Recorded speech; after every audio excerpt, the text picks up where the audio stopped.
Assalamualaikum warahmatullahi wabarakatuh. Perkenalkan, nama saya Teja Yuda. Saya sebagai salah satu dosen di program studi S1 Ilmu Pemerintahan, Fakultas Ilmu Sosial dan Ilmu Politik, Universitas Singha Perbangsa Karawang. Saat ini saya sedang melaksanakan sertifikasi dosen dan video ini dibuat untuk menyampaikan rencana pembelajaran semester dan materi pada mata kuliah Sosiologi Pemerintahan yang saya ampu. Mata kuliah ini adalah mata kuliah wajib program studi dengan bobot 3 SKS. Berikut adalah video pembelajaran yang saya buat pada pertemuan ke-12. Assalamualaikum warahmatullahi wabarakatuh. Selamat pagi semuanya. Waalaikumsalam, selamat pagi Pak. Ya teman-teman, mudah-mudahan kita senantiasa diberikan kesehatan ya, agar tetap bisa melakukan perkuliahan dengan optimal dan penuh sukacita untuk menimba ilmu secara bersama-sama di kelas kita ini. Sosiologi pemerintahan akan kita lanjutkan ya. Sebelum itu, teman-teman izinkan saya review kembali mengenai RPS. Oke, teman-teman, ini adalah RPS Sosiologi Pemerintahan. Tujuannya yaitu untuk membantu ya teman-teman semuanya membangun dan mengembangkan identitas mereka ya teman-teman di sini sebagai agen sosial dan calon sarjana ilmu pemerintahan yang memiliki tanggung jawab sosial di tengah masyarakat. Mengacu pada pedagogi kritis, konstruktivisme sosial, inovasi dan kreativitas, pembelajaran perkuliahan ini membekali teman-teman semuanya, mahasiswa, dengan pengetahuan teoritis ya dan keterampilan praktis. Jadi di sini ditekankan bahwa pengetahuan teoritis dan keterampilan praktis yang menjadi fokus ya perkuliahan kita dalam mempelajari rasionalitas dan praktik pemerintahan dengan menggunakan konsep-konsep dasar sosiologi yang didekati melalui realist governmentality. Nanti ada hubungannya dengan state of the art ilmu pemerintahan itu sendiri ya teman-teman. Nanti kita akan bahas itu. Penting untuk mengelaborasi sejumlah isu konseptual dan pendekatan teoritis dalam aktivitas pembelajaran kita di kelas. Jadi singkatnya, proses pembelajaran akan dimediasi dengan elemen-elemen utama dalam pemikiran dan praktik pemerintahan serta praktik sosial sehari-hari. Jadi teman-teman pada perkuliahan ini saya menawarkan gitu ya, selama 14 pertemuan itu kita akan sudah seringkali membahas tentang elemen-elemen utama dalam pemikiran dan praktik pemerintahan itu yang dikanalisasi atau bisa dikaji dalam proses sosial sehari-hari gitu ya, proses pemerintahan sehari-hari. Itu akan lebih mengkajinya secara relevan gitu ya. Misalnya melalui analisis wacana ya, kita sudah belajar pernah dulu teori wacana, penyelidikan otoritas, kita pernah belajar tentang konsep otoritas, mengenai kekuasaan itu bagaimana cara kerjanya ya, ideologi juga bagaimana cara kerjanya, institusi banyak ya, dan legitimasi sosial bagaimana dibentuk, bagaimana itu dioperasikan gitu ya di dalam praktik sosial kita sehari-hari, dan evaluasi penggunaan bahasa tentunya ya, yang saat ini seringkali kita dengar berita-berita mengenai penggunaan bahasa terutama di media sosial yang seringkali menjadi isu atau masalah ya, masalah yang sampai ke ranah hukum dan sebagainya. Selidiki lebih lanjut mengenai itu semua dalam kacamata governmentality gitu ya. Penting di sini untuk merefleksi gitu ya semua pembelajaran kita dengan refleksi kritis. Ada konstruktivisme. Ya, kita mengacu ke sana. Jadi tidak hanya saya, tidak hanya teman-teman, kita semua saling mengkonstruk ya. John Dewey pernah menekankan bahwa pengalaman itu tidak menjadi apa-apa ya, tidak berarti apa-apa kalau tidak direfleksikan. Jadi pengalaman yang berharga, ada istilah peribahasa bahwa pengalaman adalah guru yang terbaik gitu ya. Tapi pengalaman yang bagaimana dulu? Pengalaman yang direfleksikan tentunya. Itu yang akan membantu kita untuk membangun identitas kita, untuk membangun kreativitas kita, untuk membangun cara berpikir kita gitu ya. Dan ini adalah pustaka ya, buku dan jurnal yang tiap setelah pertemuan saya selalu kirimkan melalui Google Classroom ya kepada teman-teman. Mudah-mudahan teman-teman juga senang menerimanya dan membacanya tentu ya. Berikut juga pertemuan ini pun saya sudah materinya dan tutorialnya sudah saya kirimkan ya ke teman-teman semuanya. Ya kita sudah melakukan banyak ya Zoom meeting, terutama karena kita masih pandemi ini, masih belum bisa luring untuk sepenuhnya. Ada konstitusi diri ya, compliance teori pernah kita bahas juga, teori kepatuhan, teori identitas, semiotika sosial bahkan kita bahas itu ya. Pernah aspek-aspek rasionalisasi, diskursus sosial kita sudah pernah bahas semua. Mudah-mudahan itu menjadi modal ya sebelum kita masuk ke governmentality ini gitu teman-teman. Jadi yang diharapkan dalam perkuliahan pada pagi hari ini adalah mahasiswa dapat meningkatkan ya kemampuan berpikir analitis melalui pembelajaran governmentality, pengaturan melalui mentalitas. Bobotnya nilainya dalam pertemuan ini adalah 15 ya. Berikut saya ingatkan juga bobot penilaian tugas dan kegiatan individu ya, secara mandiri, aktivitas aktif, UTS dan UAS. Teman-teman semuanya, governmentality, pengaturan melalui mentalitas. Ya, teman-teman, kita masuk ke materi. Nah, di sini saya punya gambar, teman-teman. Ada teks, saya tidak mencoba untuk mengontrol Anda ya, mengontrol Anda. Saya hanya ingin Anda mengontrol diri Anda dengan spesifikasi saya gitu, sesuai dengan spesifikasi saya. Kira-kira apa yang bisa dicermati dari teks ini, teman-teman? Untuk menjawab ini, mengkontekstualisasikannya, nah kita lihat di gambar berikutnya, teman-teman. Ada di sini praktik dari aparat pemerintah dalam menertibkan dagang kaki lima. Nah, tetapi kenapa ini ada kontradiksi gitu dengan proses pemerintahan seperti ini? Nah, inilah yang membuat ada gap, teman-teman. Keinginan daripada pedagang tidak sesuai dengan regulasi atau kehendak kekuasaannya pemerintah. Produktivitas itu perlu, harus. Dagang itu harus. Pemerintah juga memperkuat ya program di situ, UMKM diperkuat dan segala macam. Tetapi ada kontradiksi semacam ini gitu. Nah, disinilah teman-teman untuk ya meminimalisir represivitas seperti ini sehingga orang-orang tuh harus dikejar-kejar begitu ya, harus ditertibkan seperti ini dengan fisik seperti ini gitu ya. Disitulah konsep governmentality itu bisa diterapkan teman-teman untuk meminimalisir ini sehingga kekuasaan itu beroperasi pada tidak adanya reaksi gitu yang berlebihan yang memunculkan suatu resisten atau perlawanan gitu ya. Itu konsep governmentality ini sebetulnya bisa diterapkan. Michel Foucault ini mencetuskan governmentality gitu ya dan mempromosikannya pada perkuliahannya di Perancis sana. Oke, gambar ya, agak mengerikan gambarnya ini, tapi coba kita bisa cermati sebetulnya bahwa di gambar ini ada proses ya, konstruksi. Teman-teman bisa mengintegrasikan dengan berbagai hal. Kalau teman-teman pernah nonton misalkan The Green Mile, aturan hukuman melalui kursi ya, kursi listrik. Sebetulnya di sini tuh ada proses ya yang dimasukkan ya. Mindsetnya ini, pola pikirnya, cara berpikirnya itu dipaksa. Dengan apa? Diatur dengan berbagai praktik wacana ini, teman-teman. Ada biopower, ada interpelasi, ada resistensi di situ sebetulnya. Ada diskurs, ya, ada desire, ada hasrat di sisi lain. Gitu. Ada formasi, ada pembentukan gitu ya. Cari lebih jauh lagi ya tentang performatif itu apa.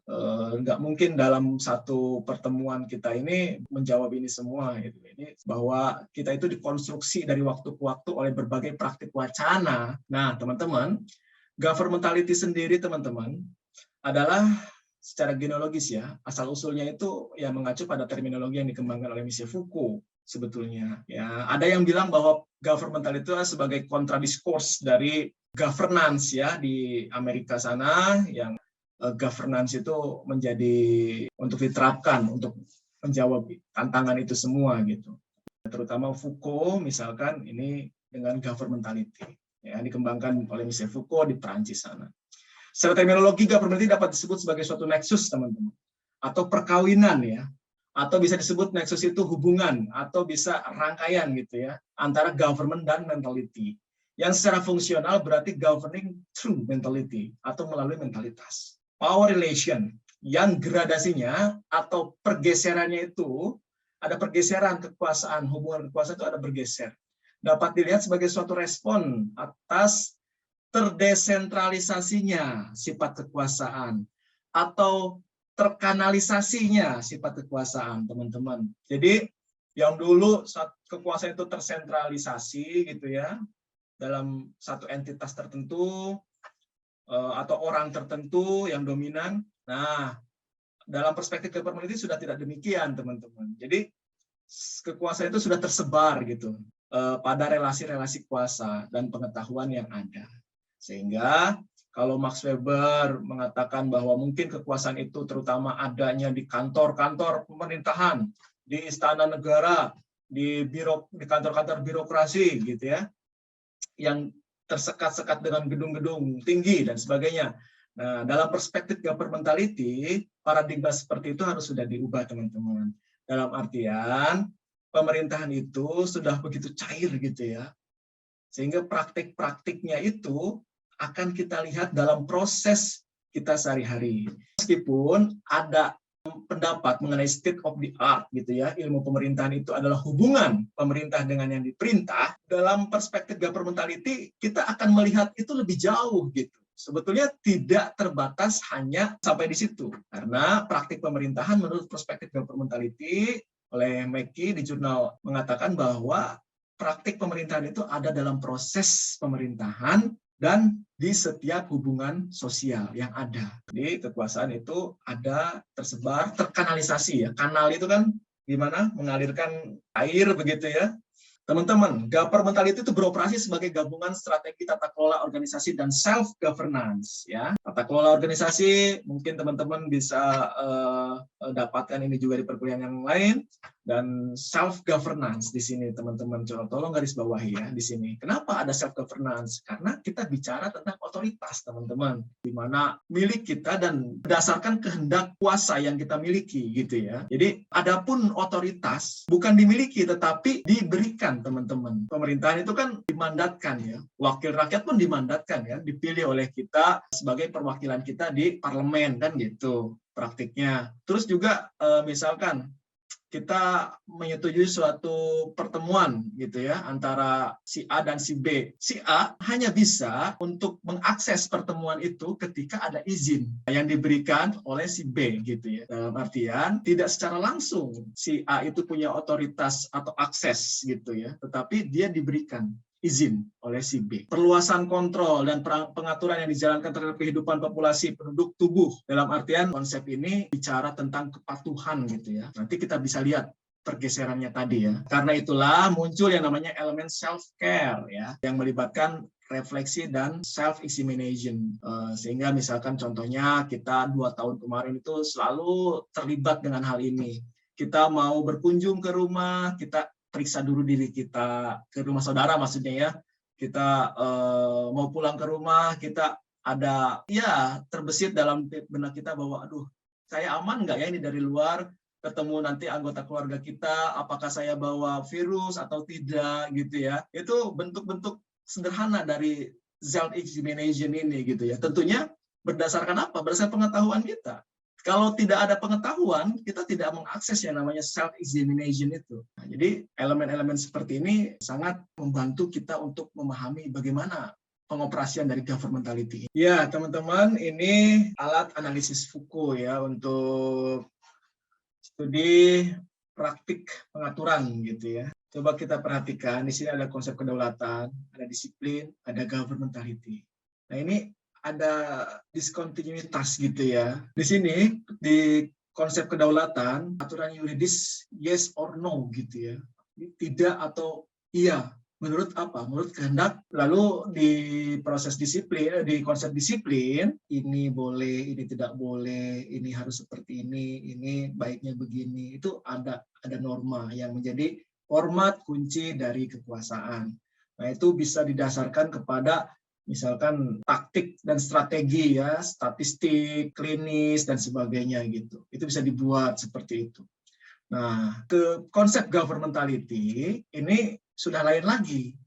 Nah, format kunci dari powernya ini adalah pada risk calculation. Calculation ini betul-betul kita mengelola masa kini untuk kebaikan kita di masa depan. Misalkan praktiknya untuk menghadapi musim kemarau, pemerintah menyiapkan program-program tertentu. Nah, kalau di teknik disiplin ini normalisasi berdasarkan kepada apa? Teknik disiplin melalui tubuh yang dinormalisasi tadi gitu ya.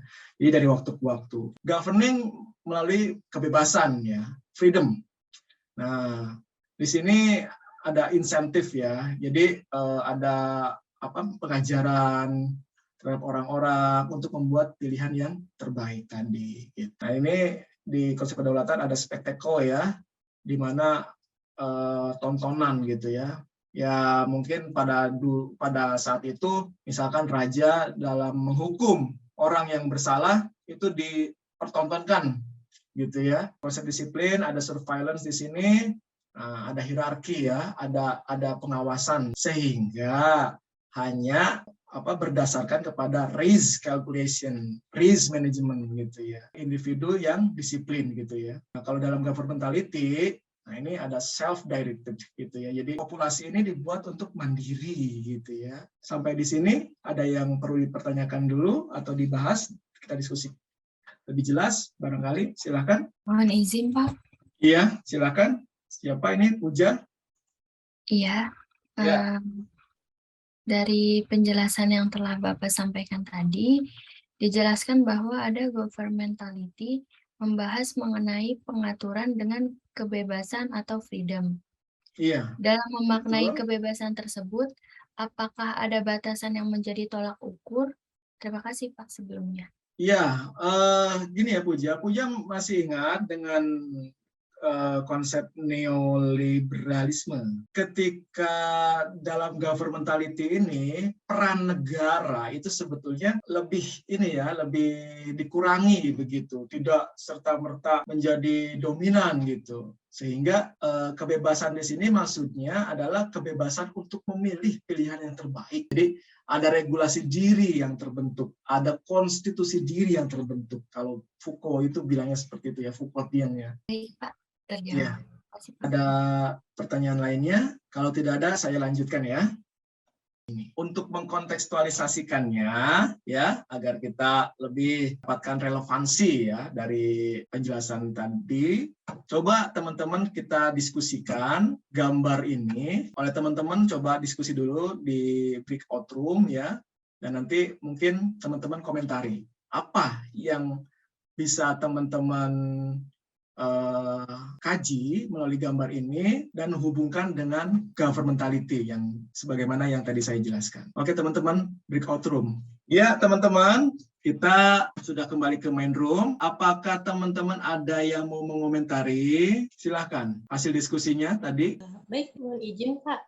Oh iya, Khotimah, silakan Kak Khotimah. Iya, hasil dari tadi diskusi melalui breakout room, itu saya bisa dapat mengambil kesimpulan dari 4 gambar ini yang dikaitkan dengan governmentality. Yang pertama ada gambar aplikasi peduli lindungi dan arahan untuk menggunakan masker dan vaksinasi di gambar 1 dan gambar 2. Hal tersebut justru terdapat relevansi dengan governmentality, di mana ketika aplikasi peduli lindungi ini dikeluarkan dan dimunculkan dan arahan menggunakan masker ini akan menghasilkan manajemen resiko dan karena kan ketika orang berlomba-lomba untuk masuk ke mal atau beraktivitas di luar ruangan, nah justru pemerintah dengan mengeluarkan hal ini dan arahan ini bisa sehingga resiko-resiko ke depannya itu akan lebih terkontrol oleh pihak pemerintah gitu. Artinya ada konsep risk calculation di situ ya, ada pengelolaan resiko ya. Pemerintah ini berdasarkan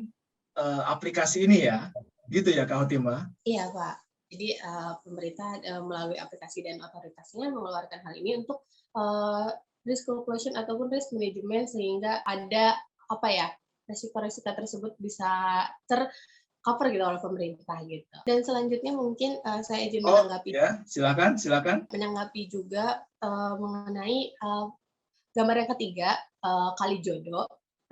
Di Kalijodo ini dulu kan sekarang sudah lokalisasi ya, dulu sekarang sudah beralih ke ruang publik gitu, dan Oke, dulu lokalisasi ya, dulu ya. risk calculation juga gitu, dan risk calculation SK format gitu. Jadi alih fungsi itu yang dulunya mungkin pas sebelum beralih ke ruang publik tidak semua orang ke sini gitu, tapi sekarang sudah beralih menjadi ruang publik dan keamanan pun sudah dipersiapkan oleh pemerintah, dan tingkat kriminalisasi juga sudah maksudnya tidak setinggi dulu karena sudah diperbaiki oleh pemerintah melalui pengaturannya. Nah, jadi ini ada jelas korelasinya dengan konsep yang ada di governmentality, yaitu jadi di sini ada securing population ya gitu, ada securing territory juga ya, betul ya gitu Kak Khotimah. Lebih kepada hal-hal yang positif gitu ya Kak Khotimah ya. kegiatan-kegiatan positifnya bisa dilakukan di Kalijodo ini untuk sekarang. Oke, berolahraga ya itu untuk apa namanya sebagai praktik hidup sehat dan sebagainya ya gitu ya. Oke, ada lagi?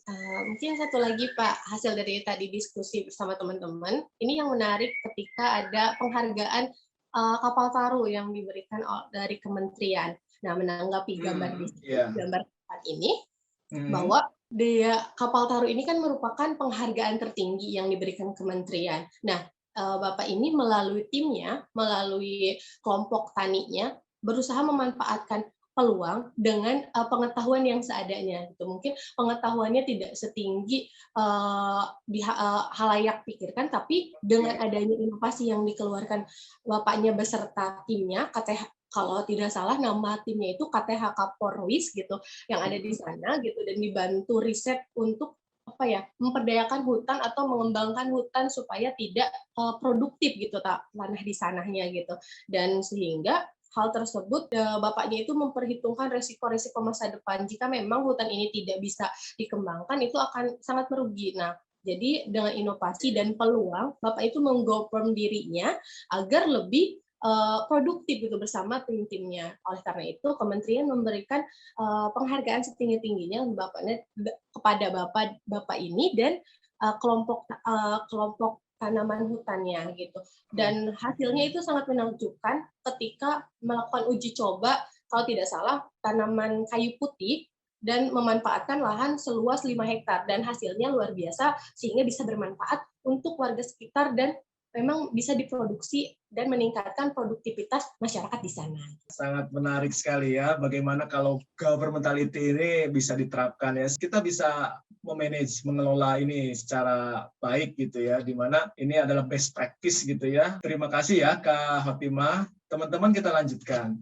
Nah jadi governmentality ini juga tadi ya, begitu banyak praktik-praktiknya di kehidupan kita sehari-hari, dan para begawan ya, para ahli-ahli juga tidak membatasi kajian governmentality ini hanya sebagai kajian politik atau, tapi banyak ya di sini kita bisa lihat bahwa ada yang kajinya secara menggunakan teori sosial, dan ada yang mengkajinya menganalisis pengelolaan perusahaan, ada yang menggunakannya sebagai paradigma gitu ya di sini ya, bisa juga paradigma, alat analisis untuk misalkan kesejahteraan sosial, ada paradigma juga yang bisa digunakan melalui governmentality ini untuk mengkaji di bidang pendidikan dan sebagainya. Slide terakhir ya, di sini ada tugas bahwa teman-teman, saya minta teman-teman untuk mengkaji ya, rezim apa kira-kira ya, yang memang atau isu apa yang bisa teman-teman gali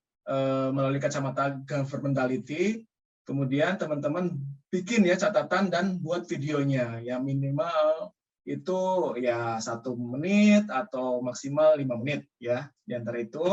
Lalu teman-teman mungkin bisa mengacu ke tema-tema yang sudah saya di sini siapkan, atau teman-teman bisa lebih eksploratif, boleh ya, saya izinkan, misalkan representasi aktor sosial ya, bagaimana, atau pandemi tadi ya, seperti contoh yang tadi sudah dijelaskan, kebersihan lingkungan hidup misalkan, bisa ya, silakan ya teman-teman ya, explore dan coba buatkan videonya.